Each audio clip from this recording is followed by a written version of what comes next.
D'abord, l'Afrique, encore une fois, est un continent composé de 54 pays qui ont le droit souverain de construire des partenariats avec d'autres pays que leurs anciennes puissances coloniales. Il est normal que les pays africains recherchent des partenariats à travers dans d'autres pays. Et que les pays européens s'investissent plus en Afrique, comme nous le demandons depuis 20 ans, nous en sommes les premiers enchantés et heureux. Donc non, la France perd, si ça veut dire quelque chose, de l'influence peut-être dans certains pays d'Afrique qui étaient considérés comme son précaré, comme on l'a appelé, mais elle en gagne ailleurs. Elle en gagne à Nairobi, elle en gagne à Accra, elle en gagne à Luanda, elle en gagne en Afrique du Sud.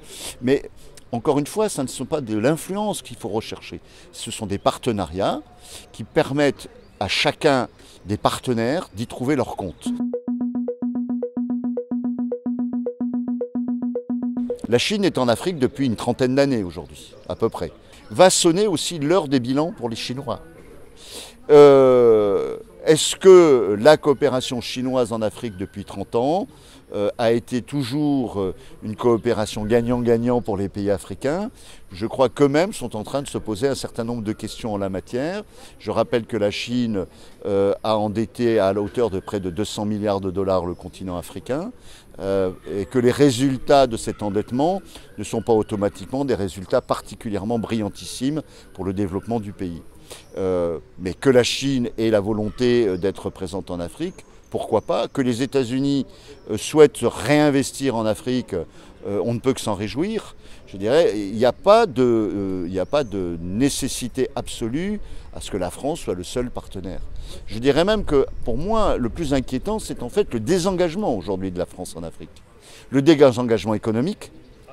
Les entreprises investissent de moins en moins sur le continent africain, ou en tout cas elles investissent de moins en moins dans les pays francophones, et elles visent de plus en plus des pays non francophones, aussi pour des raisons politiques et sociales, parce que certaines entreprises trouvent qu'on les accuse un peu toujours systématiquement de tous les maux, et elles trouvent ça parfois relativement injuste, et c'est souvent d'ailleurs extrêmement injuste. Donc l'enjeu, c'est aussi de rappeler que nos destins sont liés et que les entreprises doivent revenir en Afrique parce qu'il y a des affaires à y faire, au sens premier du terme, parce qu'il y a de belles opportunités. Et c'est là aussi un des grands chantiers que le président de la République a lancé, avec des programmes comme Choose Africa, comme Meet Africa, qui sont des programmes destinés à encourager la création d'entreprises, à encourager le crédit en Afrique, parce qu'un des énormes problèmes, c'est ça. Je dirais l'axe central de la coopération française aujourd'hui en Afrique, ce sont deux domaines. C'est la formation sous toutes ses formes et l'encouragement au développement de l'agriculture, des agro-industries, dans le cadre d'une recherche environnementale maîtrisée. Et c'est important parce que le continent africain est encore relativement protégé de ce côté-là, mais subit de plein fouet le dérangement climatique.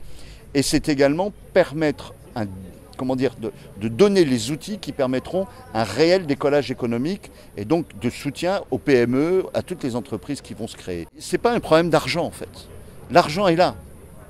La question c'est comment on fait pour que cet argent arrive au bon endroit, aux bonnes personnes et à bon escient. Et on a fait 99 km du chemin, mais comme toujours dans la logistique, c'est le dernier kilomètre qui est le plus difficile à réaliser.